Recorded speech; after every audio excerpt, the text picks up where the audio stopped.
Bonjour amis téléspectateurs d'Afrique Sport TV, ravi de vous retrouver dans cette revue de presse. J'espère que vous êtes en forme. Nous allons démarrer ce tour de l'actualité avec Afrique Sport qui est revenu sur le cas André Onana, auditionné par le tribunal arbitral du sport. Le calvaire continue pour le gardien de l'Ajax Amsterdam. Il a été effectivement auditionné ce mercredi par le tribunal arbitral du sport alors qu'il était suspendu depuis le 5 février par ce tribunal, par l'UEFA, cause de dopage. Et André Onana, le club a communiqué pour rassurer et dire que Onana est en tout cas entendu et auditionné par ce tribunal arbitral du sport et qui va prendre une décision les jours à venir concernant son avenir, mais aussi la levée de sa suspension. Nous allons parler même de dopage et aller du côté d'Afrique Foot avec la Tunisie, un international suspendu 1 an pour dopage. Il s'agit de Taha Yassine, l'attaquant de l'Espérance de Tunis, le joueur tunisien, l'international tunisien qui évolue à l'Espérance de Tunis, qui a aussi été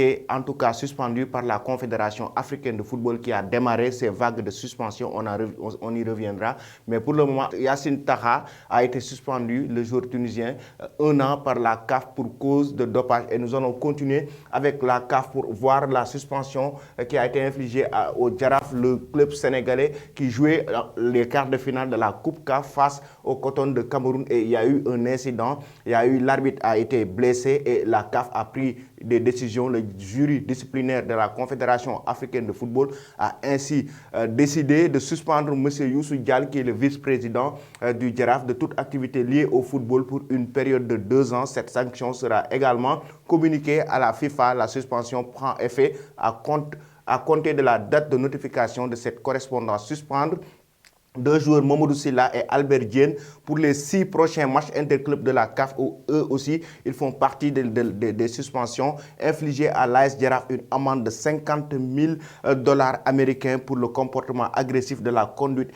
inappropriée de sa délégation. Ce sont les suspensions de la CAF à l'endroit du club sénégalais, le Jaraaf, qui jouait les quarts de finale de la Coupe CAF face au Coton de Cameroun. Nous allons maintenant du côté de la France pour évoquer le match amical qui avait lieu hier entre la France et les Pays de Galles, un match de préparation pour l'Euro 2021. La France qui va entamer son premier match dans 15 jours. Et Benzema, bien entouré, titre le journal L'Équipe. Il a raté certes un penalty, mais il a signé son retour. Il a réussi son retour avec cette équipe de France. En tout cas, Benzema, il a fait un très bon match lors de cette rencontre face aux Pays de Galles avec ce trio, Karim Benzema, Mbappé, Griezmann, qui fait aussi parler, en tout cas en Europe, surtout le trio. Hier, on a parlé d'un 4-4-2, mais on s'est rendu compte dans le match qu'il y a eu un 4-3-3 avec ce trio Benzema, Mbappé et Antoine Griezmann, qui est joué par moment comme animateur. Donc ce trio a bien marché, mais aussi Karim Benzema a signé son retour avec cette équipe de France. Nous allons directement du côté de l'Italie avec la Gazzetta dello Sport qui parle d'Olivier Giroud, l'attaquant français qui va rejoindre le Milan AC les jours à venir, et les discussions sont très avancées, et Giroud est sur le point de signer du côté de l'Italie parce qu'il est en manque de temps de jeu de Chelsea. Il va signer au Milan AC les jours à venir. Mais aussi, le journal a évoqué le cas Antonio Conte qui est proche de Tottenham. Antonio Conte qui est en discussion aussi très avancée avec le club anglais, et les négociations vont bientôt se terminer. Antonio Conte qui a quitté l'Inter de Milan il y a quelques jours, qui pourrait remplacer au niveau de Tottenham José Mourinho, qui a été licencié pour manque de résultats. Antonio Conte, l'entraîneur italien qui a évolué en Premier League avec Chelsea, pourrait revenir du côté de l'Angleterre pour évoluer avec cette équipe de Tottenham. Nous allons maintenant du côté de la France pour évoquer le gros dossier de ce matin. Paris Saint-Germain, El Khadafi qui prépare un énorme coup avec Cristiano Ronaldo. Ils sont en train de discuter, les deux parties, le clan Cristiano Ronaldo et le clan Khadafi, la direction du PSG, sont en train de discuter. Selon les informations, non seulement de Gazzetta dello Sport d'hier, qui avait évoqué l'échange entre Ronaldo qui doit rejoindre le Paris Saint-Germain parce que Kylian Mbappé pourrait rejoindre le Real Madrid avec l'arrivée d'Ancelotti.